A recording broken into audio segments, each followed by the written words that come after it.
Your T-bone steak's going to turn out this juicy and delicious. Let's get cooking. Bring the meat to room temperature. That'll help ensure that it cooks evenly and is done edge to edge.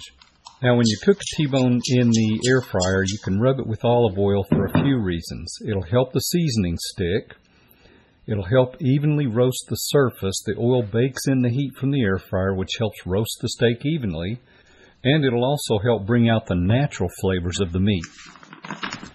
First, I'll generously sprinkle on some Lowry's seasoned salt.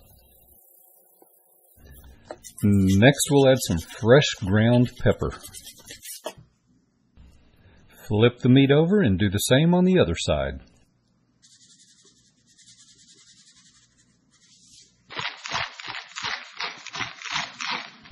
Now pat it down just a bit to hold those seasonings on. Preheat the air fryer to 400 degrees Fahrenheit.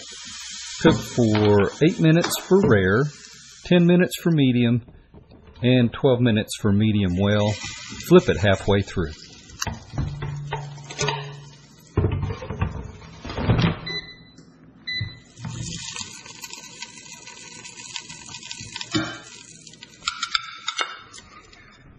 That's simple, juicy, and delicious. For crispy chicken drumsticks, watch this video next.